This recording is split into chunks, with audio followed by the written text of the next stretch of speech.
we're going to go into a conversation about estate planning, about succession planning. And what is estate planning? Estate planning is what you do in the course of your life to facilitate smooth distribution and management of your property after you pass on. And I guess this is why they've put us, the seniors, here, although nobody ever knows when they are going. None of us knows when we are going. You could go when you're young, when you're old. But when we talk about estate planning and this conversation, things that you need to do to facilitate smooth distribution and management of your property after death, to avoid those big fights that we hear about. And it's important that you plan. You know, we've talked about all this, what you need to generate wealth, to create wealth, to do investments. And it takes sweat, blood, and tears to, even as you listen. As I was listening to Rina, I was thinking, I'm probably an avoidant. I would rather somebody else handle it. And now I'm heading to my 50s and nobody has handled it for me. So, so nobody is saving me. Nobody is coming to handle it for me. So I have to handle it for myself. And so it's important to do it because only you can do it. And when you don't do it, it creates a lot of fights over distribution of available assets. In this city, when you see a prime plot that's blank, that's empty, nothing going on, just right now collecting water, what do you think? Ikona kesi, ikona kesi, there is a family fighting over it. So when you plan, it enables you to, it avoids these fights. It protects your family from a lack of funds soon after you pass, as you wait for distribution of estates. We all know we all know what banks do. They say you can't touch the money. Children are might not have school fees, there may be no food, but the bank say, no, you can't touch the money in this account. It was in one person's name, and you have to give us the certificate of confirmation of grant, which is about another year. It means you look for money, go to court. These are the problems that come up when you don't estate plan. And then it also avoids uncertainties, you are beneficiaries. Okay? And these are challenges that can be surmounted through estate planning, because then you set out and indicate these are the people who are supposed to benefit. And you avoid all these people coming in and coming up and saying that they should be benefiting from your estate, and therefore the right people benefit. And it also helps with preservation of your assets based on how hard it takes to create these assets, and you don't want the assets to be wasted upon death because either the survivors, the people who you left behind, are greedy, or or they are unable to manage, or they are unprepared to manage what you left behind. So planning helps you prepare. Your family gets prepared for the period after you pass on. It also helps with the quick identification of assets. We know what you own, and we stop thinking that maybe you owned this or you don't know, because sometimes assets are hidden. So you might have something that can benefit your family, that can benefit your children, but nobody knows that it's yours because it was your own little secret. You are hiding it. And if you don't plan, if you don't have a plan, then it could sit there being wasted, like these properties we see where there is a case, or maybe nobody knows that it's yours, or the people who know that it's yours are trying to exploit it and take advantage and benefit from it, as opposed to it benefiting the people it should be benefiting. It also allows you to safeguard children and other vulnerable members of your family. And outside of catering only to your family, estate planning also allows you to make provision for causes that are dear to you, that may not involve family. If you want to support a charity, a cause that was close to your heart, you want to give to a certain organization that does things that you think are important. When you estate plan, you're able to do this. When you don't estate plan, only your family can benefit and nobody else can benefit, because then your estate is considered to be you're considered to have died intestate if you didn't make a plan. So there are different ways you can do this. You can write a will, you can establish a trust, or you can put your property in trust. There are corporate trusts now that can help manage your property after you're gone. Co-ownership of property. Right now, the next property you purchase, you can actually, especially if it is land or even, other forms of assets, you can actually decide what's going to happen to it after you pass on by the way that you structure its ownership. So that's another way, and we are going to look at a little bit in detail at how you do that.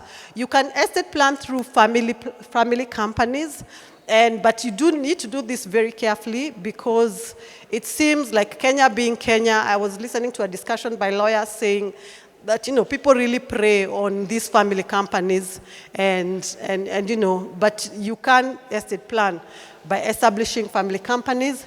You can estate plan through something we call nomination, which is something that, you do when you take out like a life insurance policy, or in your chama or in your SACCO, you indicate what will happen to your shares, what will happen to the proceeds of that life insurance policy. Mainly with insurance policies and even with your pension, you nominate, you indicate who it is who will benefit and keep it updated. Then there is also something called gifts in contemplation of death, which is a bit technical, but if you speak to a lawyer, you'd be able to have a conversation. But it's not very commonly used in Kenya, but you can give gifts in advance before you pass on, and they will take effect when you pass on. So we'll start with the will. It's common. We all know about wills. It's a record of your wishes and intentions with regards to what you want to happen with your property when you pass on. And it does not affect the way in which you will use your property. Just because the property is in a will, I feel some anxiety when people are writing wills, thinking, now I've locked this property, I can't use it, I can't sell it, I can't do this and that. It doesn't, when you write a will, all you need to be conscious of is that if you sell that property, it is no longer available. But it doesn't affect, because a will only takes effect when you pass on. So if you know you're on somebody's will and that property has been willed away to you, it doesn't make the property yours. The will only take effect when the person is gone. So even you yourself, when you write a will, you're at liberty to do whatever it is you want with that property if you need to. It doesn't mean that it is tied down by the will. You can dispose the property by selling.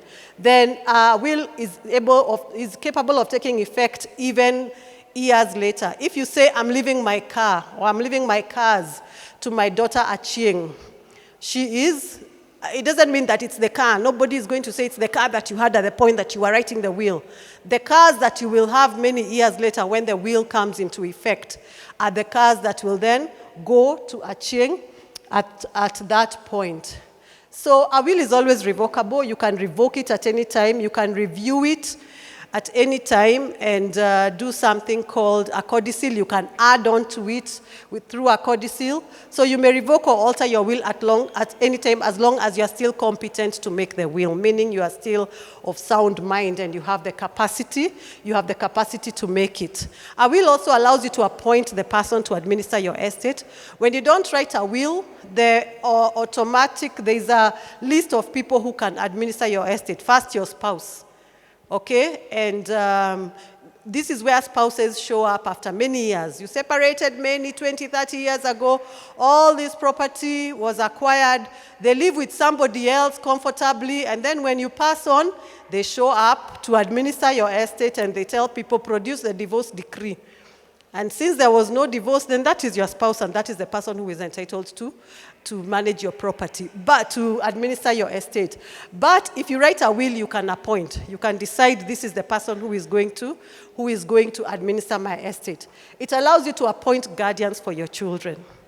This is very important, especially if you, for example, are a single parent and the other parent has been gone and not involved in the child's life, and they maybe even walked away a long time ago. you need to write a will and indicate who will be the guardian of your child. Because now what's happening right now in my experience is the shocking of grandparents. Your parents don't know maybe if you're a single mom, they don't know who's the father of the child. He never came, he never showed up, he never did anything. And your parents help you raise this child, and this is a child of the family. And then when the obituary is put up, a man shows up and says, I've come for my child. And there's a lot of heartache and heartbreak and shock. And the person who can confirm whether this is the father of the child is already 6 feet under or headed there. It really, really disrupts families. And so families are faced with the double grief of you are burying your child, but there's also somebody else who is maybe even already taking you to court. But if you appoint a guardian of your child through your will, for example, the guardian steps into your shoes. Because the way the law is that the other parent has an equal right with you.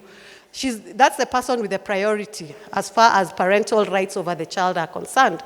But if you appoint somebody, they step into your shoes, and then they have equal priority with this person to discuss what is in the best interest of the child. A gap is not left. Even if that person you're appointing is the person like the grandparent of the child who is already helping you raise the child, then it also helps you give directions on how your body will be disposed. Now, there's really no property in a dead body, but a lot of people fight over it. There are issues about how, we already still, as a country, there are emotions about how a certain prominent Kenyan decided he wants his body to be handled. We feel very strongly about these things. And so if you feel strongly about it, it's important that you put it in and then also indicate when you want your will to be read to the executor that you appoint to administer your estate. That's a person you tell. You don't have to tell them the details of the will, but you need to tell them, I want my will to be read before I am buried or before people disperse after my burial. Because if you don't, people might cremate you, and then you find in your will you had written you want to be buried in a ceremony with, people want, you might have something that you said. So if how you'll be buried is important, or how your body will be disposed, and you put it in your will, please whisper it to your executor. They don't have to know the details of your will.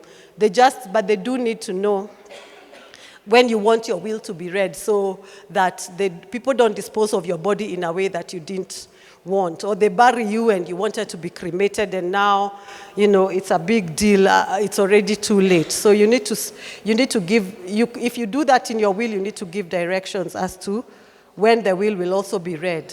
Okay? So wills minimize disputes between dependents over the estate. It helps avoid the rules of intestacy because that are so impersonal that they may not fit into your circumstances. If you don't estate plan and you don't write a will, the law is very narrow in terms of who can benefit and what needs to be done. Even if people fight so hard, the court, I've had people saying, oh, my brother or my sister made life hell for my mom, hated my mom, did this to my mom. But the court is saying, it doesn't matter how bad they are still your sister. If your mom didn't express herself, this person is still your sister. They are entitled to inherit, on equal basis with you who thinks that you did a lot of investments and you helped for this property to be acquired. So it also allows you to benefit people outside of your immediate family, those causes that I was talking about, and then you get a chance to soberly distribute your property instead of other people distributing it for you, and gives you some peace of mind, a degree of peace of mind. We know peace is elusive in this world, but there is some peace that you get for yourself when you plan your estate and you write your will. Now, I know we worry about wills. With experience, I'm getting the sense that we don't like wills. When I've looked at the opposition to how General Ogola wanted to be buried online, I've been arguing with people and saying, this is a general opposition to wills. We believe once you're gone, you're gone. Allow us to fight over your property. It's not only us resisting the writing of wills. I think it's also other people. When you write the will, when you indicate what you want to happen after you're gone, I think we feel a type of way. And so we always say, oh, but a will can be challenged. But the question I've always said is, wills are challenged, and to what degree do those challenges succeed?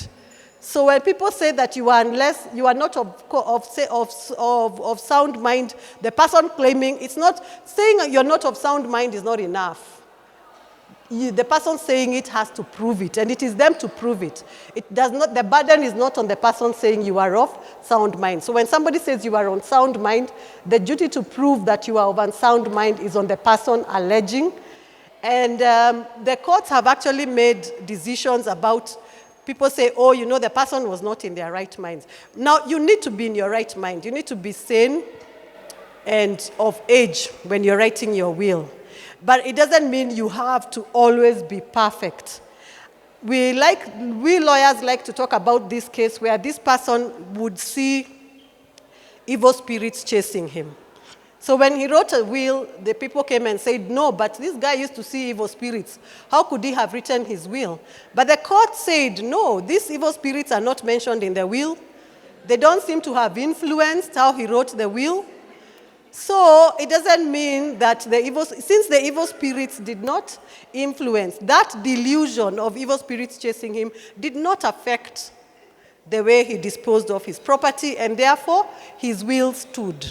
So we really like this because members of family always come up and say, oh, the person was not of sound mind, and maybe they just think, the person was a little off. It's up to them to prove. So challenges don't always succeed. The things, if you're saying there was fraud or coercion or forgery, you need to prove. And the burden of proof is on the person claiming this exists. It's not enough to say and step away. You have to prove there was fraud. You have to prove there was coercion. You have to prove that the will was forged. But nevertheless, there are things you need to avoid. You can't be if you come to Kiguatha and Company Advocates, my firm, and then all the property goes to Leah Kiguatha. Of course, that is a bit obvious, okay? So the person writing the will cannot be the one who is benefiting from the will.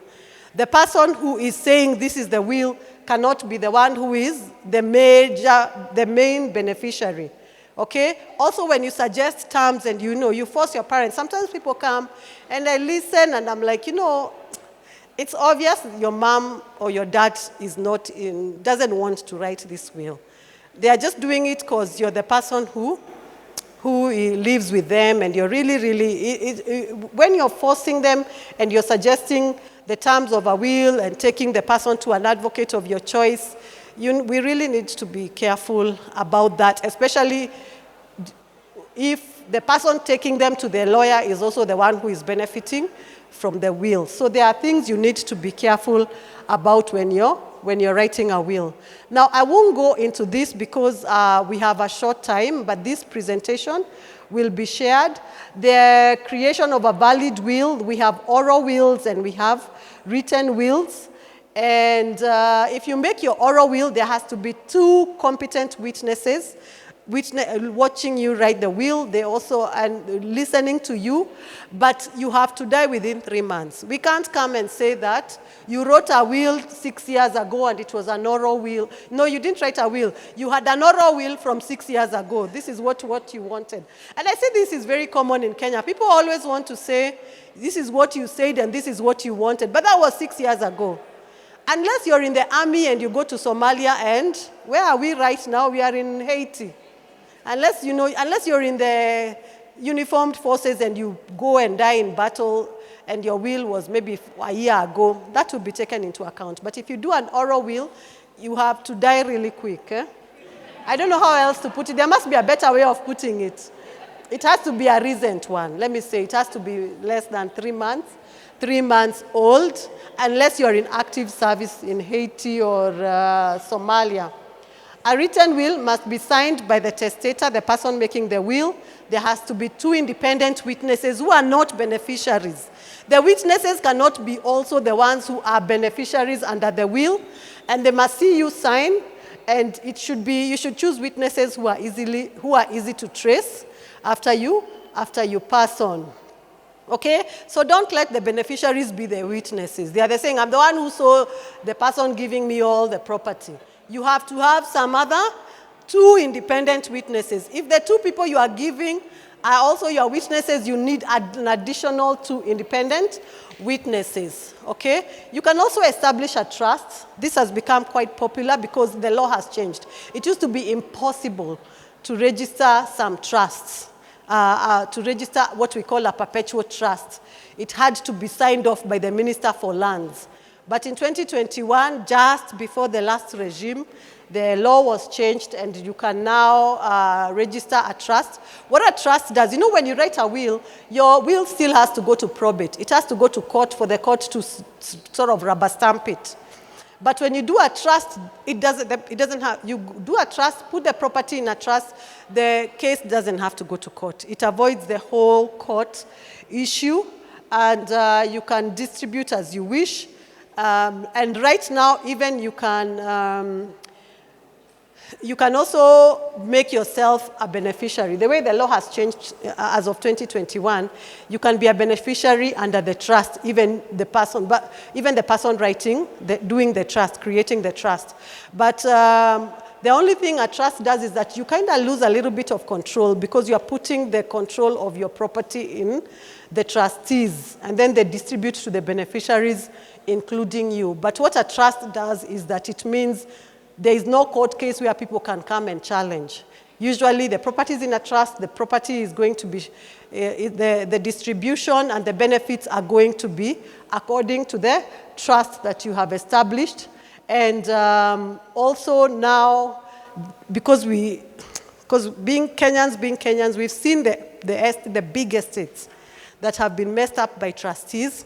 So now the law has said you have to have somebody who is an enforcer in the foundational documents, so that there's someone in-house who is also supervising the trustees. It's not the trustees just having full control. So you can have a sit down with your lawyer and see how you structure your family trusts. There are tax benefits, and this is something that people are going into to avoid court unless, there is a big problem and the trustees are really messing up. Okay, lifetime transfers. These are my favorite. Because even now, you can give property to whoever you want it to go to, if you trust them. Okay, my grandfather did this. My grandfather would have been 120-something years now. He had been born, maybe 112. He had been born in 1912. How many years are those? But he gave property to my mom, my mom, and my mom, her sisters, and her brothers, while he was still alive, and he transferred it to them. You transfer it to them. It's common. We do it commonly, I think, at weddings. I always wonder whether that transfer has been done. When somebody's given a title, I'm always like, or keys to a house. I always wonder, has the transfer been done, or am I still in the old man's name? One who is giving them to live in, and they are not really transferring. But you can actually do a lifetime transfer and transfer to your transfer to the people you want to benefit. In my mom and her brother's case, only one her brothers and sisters' case, my Guka gave everybody equally, married or unmarried, female or male, and only one property was left. Only one property was left in his name, and when that property was left in his name, what do you think happened to it? Huh? There was no fight, but the brothers divided it amongst themselves. No reference to the sisters at all. So maybe my Eguka knew something that that made him do that lifetime transfer. Now, joint ownership. When you own property jointly with somebody, what kicks in is something called, when you pass on, is survivorship. And this is what I was saying. The way you own property now can determine what will happen to it when you pass on. If you want somebody to have the property when you pass on, you can register it in your joint names. And if you say it is jointly owned, it means that when you pass on, that person takes it absolutely. It becomes theirs. It's the doctrine of survivorship. Nobody needs to go to court. You just present a document to the registrar of lands plus the death certificate. You say this person has passed, and if it is jointly owned, it will be registered in the name of the person you are co-owning it with. Okay? This is usually excellent for spouses, especially in families where other complications will come up. when we see, I always feel sad when I see parents fighting against the widow, for example, or the widower. You can avoid that by putting it in joint names. It makes it obvious. When you pass on, this person will take it. But if you're owning like with your sisters or your brothers, joint ownership is sometimes tricky, because if I own something jointly with my sister, if I pass on, my kids know it is ours jointly. If survivorship kicks in and my sister takes it, will my children always feel like their auntie stole from them? They'll always feel like, auntie, this property was owned jointly. So another way you could do it is something called ownership in common, where you say we own in common in equal shares. We own in common 60-40. We own in common 70-30. You're at liberty to do that. Then, so that's what would happen if I own jointly with my sister and we own 60-40. I own 60, she owns 40%. It means we own and we enjoy it together. But the day that I pass on, my 60% will remain mine. And she keeps her 40% and my kids get my 60%. All right? So this is a way I've seen. I've seen this also sometimes with husbands and wives, because sometimes the person feels, if I die, he'll remarry immediately. And then my kids, he will transfer to, it will become his absolutely, and he'll transfer to his new sweetheart, as he should. And therefore, my kids might miss out. I've seen this sometimes with married couples where they say, let's do in common, so that if I pass, at least there's something left. There's something left for my kids, and then you are at liberty to pass it on. Your share, you can do whatever you want with. Because if it's joint, whoever passes on, the other person takes the whole thing, okay? So that's also something that you should consider. If you own in common, it enables you to leave something behind and leave something for the other person. Because with joint, the other person takes absolutely. So as you co-own, even as spouses, you can think about how to arrange this so that some is jointly owned and some is owned in common. I came across a case of a family where the dad quietly transferred what was their mom's, what was jointly owned with their mom. And then he told them, I'll give it to you, but then he didn't. He even put it in the succession for the mom and said he's going to transfer to them, and then he didn't transfer to them. Then he remarried. Before they got to know this new lady, he had passed on and she was the owner of the property. And they are always in shock that their mom's big property ended up with somebody else. Am I running out of time? All right, okay. We need to wrap up, okay, to go to Q&A. Okay, so tenancies in common is another way of planning your estate. So when you're purchasing a property, this is how the transfer document is usually, it has other details. But the thing to pay attention to is at the end of the first page. You see, at the end of the first page, you can choose whether you shall hold as joint proprietors if there are two people. You can choose whether you hold it as joint proprietors or as proprietors in common in undivided shares. This can be 50-50, 60-70. Look, we don't pay attention to it when we are signing the transfer. We are quick to sign. And you've signed transfers, but you didn't, if you're two of you, you didn't choose whether it is in joint or in common. Okay? You have an opportunity at the point of purchase to decide how the property. Whatever you choose down here will determine what happens if one of you passes, if there is two or three of you on the title. Nominations, I had talked about, insurances, SACCOs, pensions, you nominate who will benefit. And please change these people often. Update every 1 or 2 years.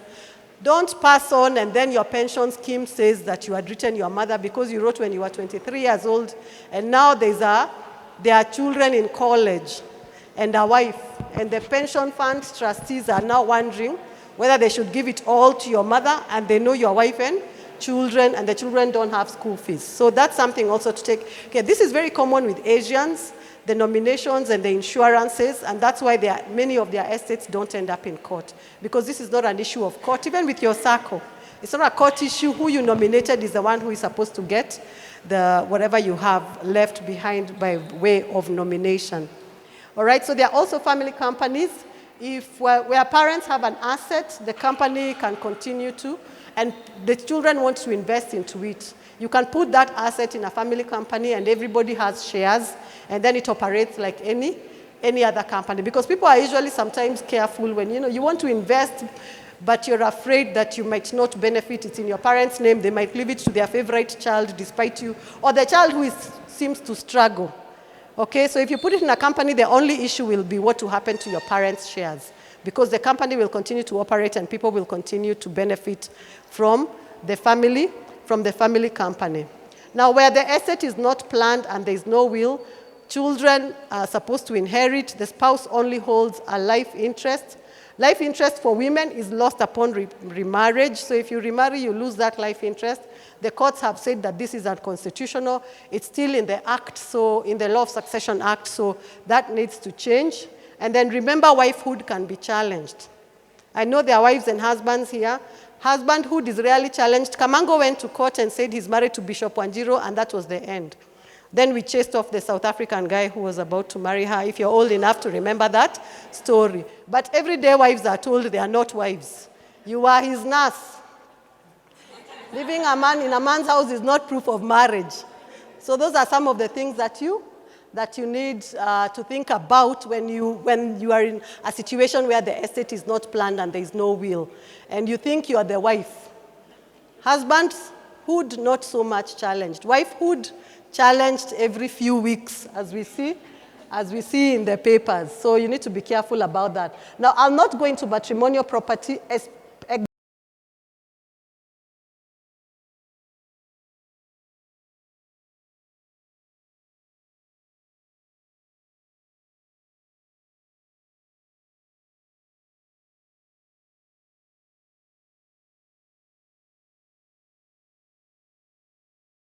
Husband, I contributed to it, and you should consider that contribution before you distribute the property. I've seen it in places where there is no will. I've not seen it where there is a will, and I wonder whether in future, even with a will, maybe the courts will say, the will, you should only distribute your free estate.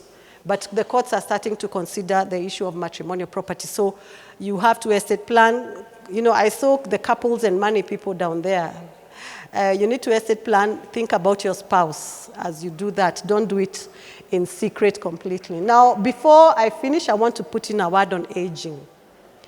Because we are living longer, medicine, technology, or I don't know what, I think we are, I feel like maybe we are living longer, but also we are living longer when we have individual ownership of property. 100 years ago, nobody owned property individually.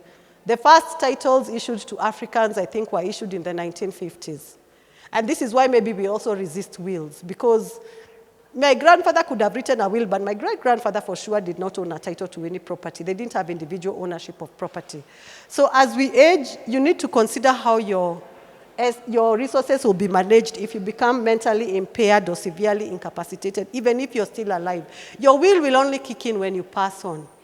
Okay? Many of these things we've talked about may only kick in when you pass on. But you need to think about if I get dementia or Alzheimer's, who's going to take care of me? Because what's happening now is that closest child walks with you to the ATM, you withdraw 100,000, they give you 10. And they keep 90, and they tell you, Shosho, Guka, you withdrew 10. So you need to start thinking about it early on. Take out powers of attorney while you're still fine. We have this thing of Kenyans running their parents to write powers of attorney when they're already incapacitated. And those powers of attorney are not valid. When you give somebody power of attorney to deal with your property, you need to give it to them while you still have capacity to tell them what to do. But what we do is we wait for our parents to decline, and I think we resist. We don't want to believe that your parent is declining in the way, and even us ourselves, we don't want to believe that we are declining.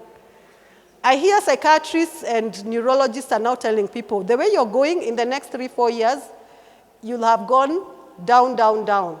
So please give your powers of attorney now. Do whatever it is. Indicate who will work with you. Choose 2 or 3 people. Don't choose one person, because one person, the temptation is high on them. But if you say 2 or 3 people need to sign out my account, it's unlikely that those 2 or 3 people are going to combine to tell you you have withdrawn 100,000 and than you have when you have withdrawn 200, okay? So let's think about that. That's something that I'm also seeing, that it's not getting to death yet. Fights are starting even before the person passes on, because they have property and their medical bills are being paid by one person, and all the money from their property is being collected by somebody else. So you need to give that person the power of attorney early. And if the mental capacity is already too impaired, approach the court for a guardianship order to be the guardian of your parent, so that you're able to operate their accounts, you're able to manage their estate while they're still alive if they're mentally impaired. Don't run to do the power of attorney when it's too late, when the person has already declined. If the person has already declined, the thing to do is to do a guardianship under the Mental Health Act. All right? Asanteni sana, we shall keep talking. My email address is there for questions and answers. Leah, Asanteni sana. Please take a screenshot of that. Go back to that, because I believe utakuwa na wateja wengi. Oh. Please take a screenshot of that, because I believe there will be a lot of follow-up. Okay, how many people have gotten a lot of light bulbs today? I see people there. Hey, haya, guy, kwangu ninaishi na nadhania mimi ndio mimi. Time to check your status once again. Ladies and gentlemen, this is a conversation that's very close to us, because we come from a community where we are very afraid of talking about a time when you won't be here, right? Because we think we are calling on death upon us. But the reality is, this is not our home. We are just passing by. Okay, so this is your opportunity to ask your questions. And of course, if you'd like to now handle personal matters one-on-one with Wakili, you can make an appointment with her. So let's start off with the lady in the red sweater. Okay, thank you. Your last slide answered some of my questions. Now, what happens if a case like COVID happens? This is a pandemic, it comes, you're under oxygen, your kids have no food. A will cannot address that? You can't stick it in a will, okay. No, as long as you're alive, your will does not kick in. Your will kicks in after you pass on, which is why you need to think about a power of attorney, where you say, if I'm totally incapacitated, so-and-so should be able to register a power of attorney, so-and-so should be able to go to my account and withdraw money and buy food for my children. And my advice is, do 2 or 3 people. Do a power of attorney where you are appointing 2 or 3 people jointly, because when it's just the one person, it also creates suspicion even within the family. Okay, there's another one here. Mine was on the joint property. Joint ownership. And the other was? In common. In common. Ownership in common. Can you do that with children who are under 18? You can do it, but when children are under 18, you have to say it's in trust. You're holding in trust you are holding the property for yourself and in trust for so-and-so. Yeah, but as soon as they turn 18, if you can convert it to joint ownership, then yeah. But if they are very early adulthood, you might live for another 50, 60 years. And sometimes who your child marries will determine whether they wish you gone or not gone. So that's also something to bear in mind. They will be aware. You can't do surprises. You see these surprises people spring on social media. Oh, I was surprised with a house. Nobody is surprised with a house. You have to sign the transfer. You have to provide your pictures. You have to provide your PIN and your ID. So I usually look and I'm like, okay, yeah. So when they're a child, they might not have to know. But when they're an adult and you want to own jointly with them, they'll know. You can't surprise somebody unless you put it, okay, you could put it in a company where they are a shareholder. Okay, and so they will own to the extent of their shares. That one, they might not know that they own the property. They just know they have shares in this limited, but they might not know that that limited owns the house in Langata. Okay, there's another question here from a gentleman. Did I see your hands up? I'm a lady. I just wanted to ask 2 questions. How do you begin a conversation with your elderly parent about having a will, especially when some of the siblings are in not so good situations, like their drugs and what have you? The second question is, if you want to donate body parts, for instance, I don't know how to explain, like my liver to go to somebody who needs it, my heart, my cornea. eyes. Yes, all those things. So how does that look like in terms of writing a will? And when do you read it, actually? Okay. That's a good question. Yeah, very good question. Having the conversation with your parents, I think that's not a legal question. This is my way of escaping. Because it's very difficult. It's not only with your parent, even with your spouse. You've acquired loads of property, and then, you can see the way things are going. There are other people. You worked hard, and you had 2 children or 3 children, and you wanted to. You were working hard for your 2 or 3 children. But your spouse doesn't have a biological clock. And then you start hearing their other children. And you start to worry because children have a right to inherit. They have a right to inherit. You can't lock them out because they were not born within marriage or you don't like their parent, their mother. So it's a hard conversation, and I'm starting to think that we need to have it as a national conversation. But the thing that comes to my mind is you have to talk to another older person. That's how we do it as Africans. If you want to have a hard conversation with somebody you respect, what do? You send a fellow, somebody who is older than them or something like that. But it's a hard conversation to have, whether it's your parent or your spouse. Your second issue, the other issue you are asking about is about donating body parts. Now, it can go in your will. I think places that facilitate that also have documentation that you can provide to your family to say, this is what I would like to happen. And in terms of the reading of the will, the law doesn't say when the will should be read. It doesn't say. I think when the stakes are very high, people want to read the will immediately, you pass on. But what I usually advise is when you write your will, have your lawyer write to your executor, the person you have chosen as your executor. Have them write to them so that they tell them that there is a will. They don't have to know the details of the will. There is a will by so-and-so, it's dated this and that date, and she would like it to be read immediately she passes on or after the burial, and she would also like to be buried or cremated. So it's a letter of last wishes that your lawyer can do. And I think if you want to donate body parts, you can also put it in there. Okay. Yeah. All right. Now, I have a question that was sent to me, and I think I will be speaking on behalf of very many of us, especially the ones who are married. So you talked about inheritance and how that looks like. So you were given that title deed or the keys to that house when you got married. So there's a situation here where a couple built a house on land that was given to the husband by the father. However, the title deed still reads the father. He has not yet transferred.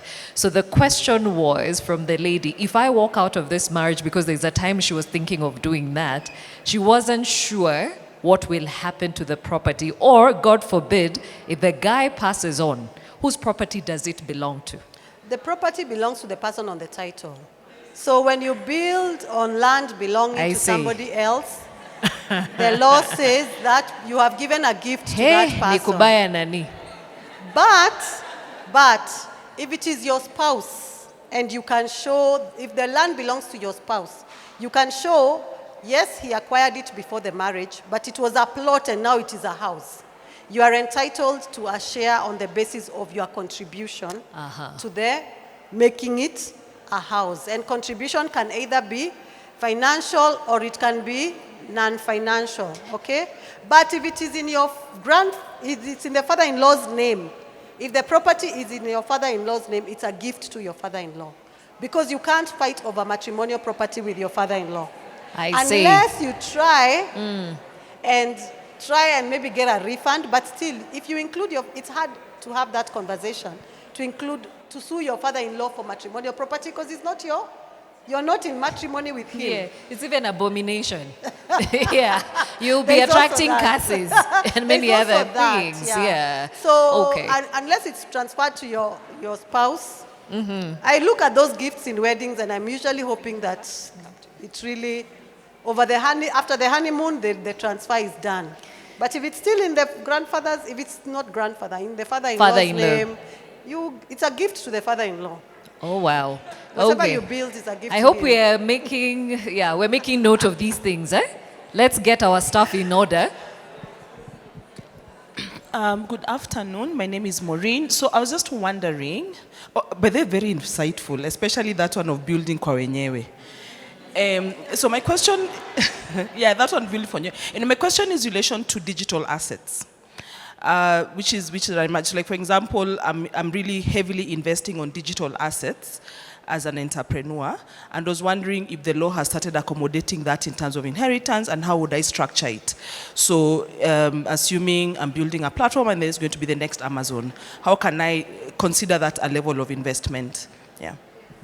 You're allowed to deal with it the way you're dealing with the other properties. You can say it will be held in trust, it will be transferred to your children, you can write a will over it. You know, because, and I think I don't think there's a register yet where you can say, I don't think so. Maybe that's being developed, or if it's been developed, I may not be very familiar with it. But I don't know if there's a register yet where you can designate and nominate. But when that happens, that should be possible. But for now, courts are dealing with even copyright, and they are dealing with I think recently there was a case of an old. I want to see how old you guys are. I think it was either Maroon Commandos or Les Wanyika. Yeah, where they had a very rudimentary agreement in the 80s. And now the people are in court talking about it in terms of who should get the proceeds of the sale of their music at this point. And courts are dealing with it. They'll deal with it like they do with most other property. So that falls under intellectual property? Yes. Okay. Good evening. You mentioned trusts. Yes. How do you register a trust? Do you go into eCitizen, or do we come Yes, to you? just last week, the law changed and it's going to be handled on eCitizen under the Business Registration Services, BRS. What I wonder it was just last week, the Gazette, it was gazetted last week. Before that, you would have to go to Land's office, to the Registrar of Documents. I don't know if eCitizen has been configured to take care of trusts yet, but the law now is in place for it to be registered under BRS, which is, I think, a good thing. Once it's in place, it should be much easier than it has been in the past. Yeah. Somebody is saying, for the longest we thought trusts are only for the old money. Kwa hivyo hata sisi tunaweza kuwa na trust babies. Even now, it's a little bit, but yeah, anybody can. Now there's no limit. It's possible. Yeah. All right. There's no limit. Another you can question. make your child a trust fund baby now. There we go. Whatever it is. Thank you, Leah. This has been quite insightful. My question is around beneficiaries, because in most of the documents we have to write the beneficiaries. Where does that fall in the succession planning, and does it hold in the court of law? Yeah. The beneficiaries normally come up with nominations. When you're taking out an insurance cover, when you're taking out, even money markets, funds, pensions. I think bank account, when you're opening a bank account, do they ask you for your beneficiary? If they do, they really are not kind when you pass on, because they really insist that you wait until the court decides who should get your money, even if you have a will. So usually beneficiaries are very good, important for nomination, and it's important to keep updating them. Don't keep your past, you kept your parent and then your kids are adults. Because a lot of fights arise, and it's a shameful fight. If your mother is saying, well, it's mine, and your kids are in their 20s and they're like, what? Shushu, you have enough, or Guka, you have enough. You know, and why our parent must have, my mom or dad must have just forgotten to change you. Then now it becomes a fight when it shouldn't have been. It shouldn't have to go to court. Nominations don't have to go to court. But pension fund trustees are now having difficulties determining who should get it, because when the person passes on, many people come. And then you find that the nomination was not updated. Okay, there's another question here. So thank you very much. Good evening, everybody. So I have a question, especially on the outgrowers for joint ownership and tenancies in common. So if, say, for example, you have this with your hubby and you have outgrowers, do they contest their part, or are you supposed to also include a special clause to add on to that? If the property is jointly owned, it will all belong to the survivor. It goes to the survivor. So if the property is jointly owned, and I hear that's why people resist joint ownership, because they're like, you put me as a joint owner, then the person says, well, you want to kill me. And you know, so because the joint ownership, it becomes yours. The outgrowers cannot come for it.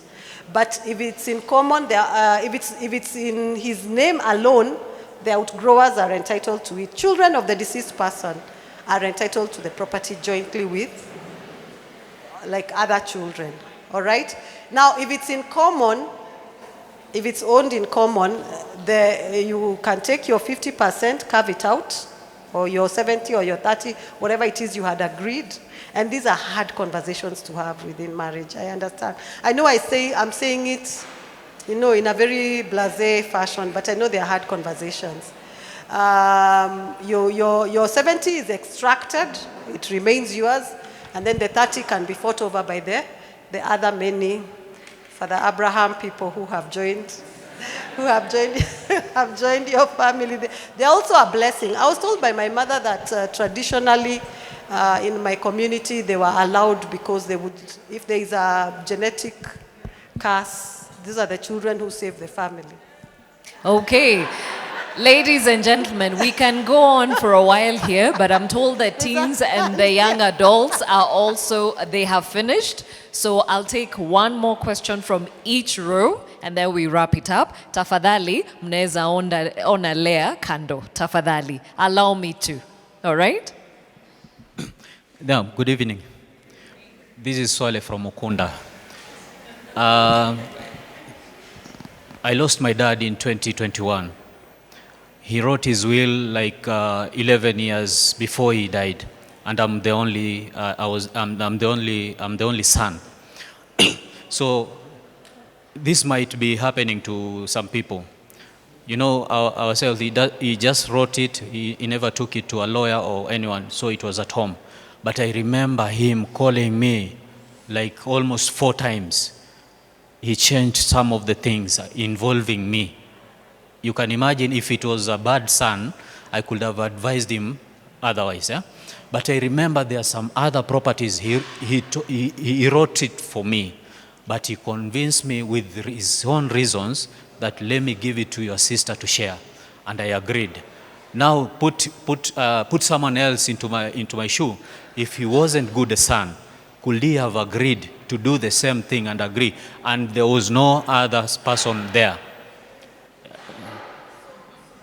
I have a sister. So you're the only son, and you have 5 sisters. 5 sisters, yeah. So did you give did the other sisters get something? Everything, even mom. Everyone got something? Everyone. Okay. Within 40 days. Okay. Yeah. Oh, within 40 days? Yes, I did it, yeah. Oh, wow. All right. So Yeah. you transferred to them? Yeah, I transferred everything. I gave everyone the documents, and I even involved their husbands. Okay. Yeah. All right. Wow. Well done. Thank you. How did you manage that Are in you 40 married? days? Yeah. I'm married. For the record. 18 years in marriage. Yeah, thank you. Let's just say your wife is blessed. He's an honest man, very honest. Okay, allow me to take one from the middle and one at the end. Anyone here who has a burning one? All right. Huh? I have a gentleman at the back already. Allow me to give other people an opportunity.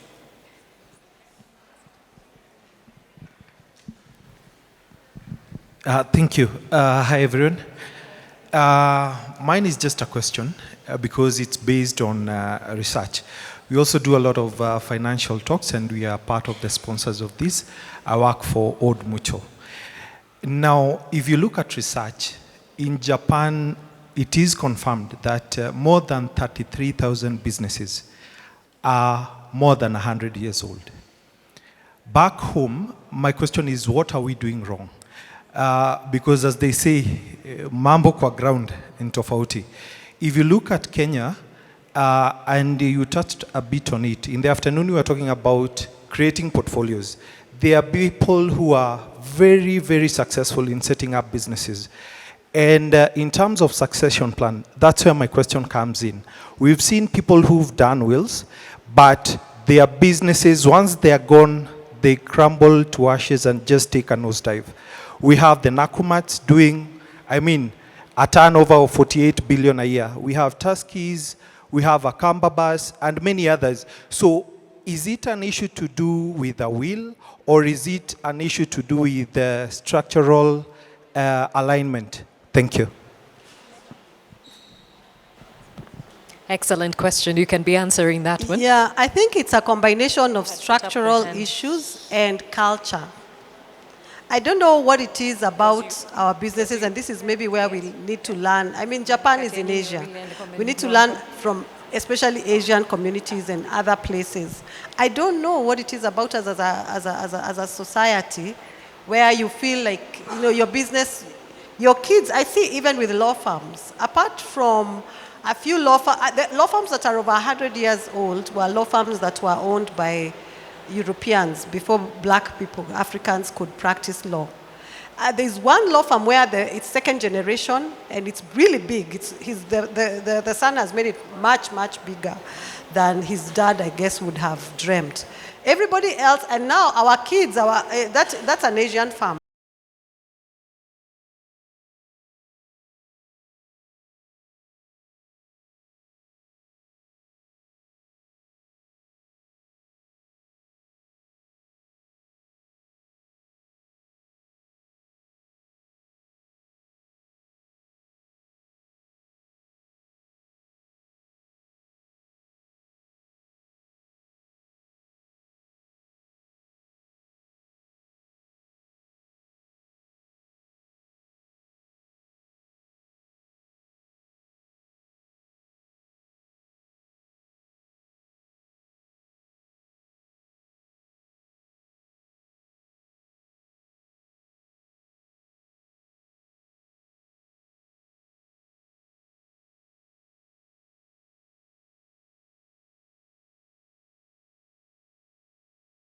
Ones that managed to, the farms that were started by the Europeans and the Asians. But the African farms, I don't know. I think it's cultural and structural. Yeah, but a lot of those conversations are being had within business circles. Thank you, Leah, for the beautiful presentation. I'm a HR by profession, and we took a GPA that is for one of us. Unfortunately, she passed on while delivering. And she had mentioned, she had written that she wanted the sister to take charge. But she had another child with the same guy. So we've taken that in our trust. Okay? What's a group life, personal group life accident? Okay. Yes, sorry. Okay. Yes, so the sister had come requesting to be given the money, but then you see it's in trust, and not husband per se, baby daddy. What do you call? The father of the child. Yes, the father of the child. Yes, is in question to that. So how do we handle this? It's a nomination. She nominated her sister to hold in trust it's a nomination for the child. So it should be the sister who continues, because you see that the child needs the money now. So it should be the sister who is able to access those funds to help the child, for the benefit of the child. I agree, but the sister also went to the courts and got the grant. Okay. The administration, but now You need to give it. The father is the one who's the parent, the legal Yeah. parent. So what happens? Yeah, the father is the legal parent, but he's not the guardian of the property. It's clear. He's the legal parent, but he's not the guardian of the property. What she did is made the mother, her sister, the guardian of the property of the child. So the property, so they would have to work together. They would have to work together because the property can only be accessed through the nomination, unless the court overrules that nomination and says that it is the father of the child who should have access to that property. But as on the face of it, it should be the person who was, it's a nomination. It's the person who was nominated to take care of the child. Okay, there is a comment here. Mine was a comment, just to clarify, because of something she'd mentioned.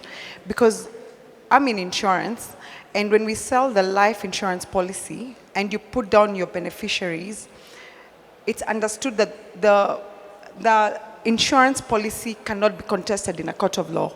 Mm-hmm. Whoever you've put down as your beneficiary, that's how it should be paid out. Nomination. Yes, and so whoever you've put down as the guardian, in case you've put your children as the beneficiaries, whoever you put down as a beneficiary, you need to be very careful about who you're putting, and if they will hold in trust these funds for your children. Okay, one more gentleman because we're being called in there. Everyone is waiting for us. Tuna maneno? Thank you. Leah, thank you for your presentation. I had a question about trusts, because until recently it was very hard to have trusts here. So we have an investment that has life insurance cover for spouse and myself, and they have trusts, but it's based in the UK. Oh. Would that hold ground here? Yes, it would. What needs to be done is it doesn't need to go to probate because it's a trust. Yeah, it should hold. But if the trust is established in the UK, it should hold. I don't see why. You can consult with a UK lawyer to see how it would translate, but it should be able to hold. Yeah, excellent. Excellent. Thank you so much. This was a very informative session, Leah. Asante sana. Let's appreciate her. Again, I know there are many questions, and some are personal you'd prefer not to talk about here. Please reach out to Leah and your other, lawyers because there are very heavy conversations that need to be heard, but also there's a lot we need to change amongst our families. These conversations need to happen amongst the spouses and further on with the children, because there's always a disconnect. Akienda zake, there's always a huge disconnect. So, ladies and gentlemen, please, let's go back to the plenary as we say goodbye and also just wrap up everything together. Thank you for your audience.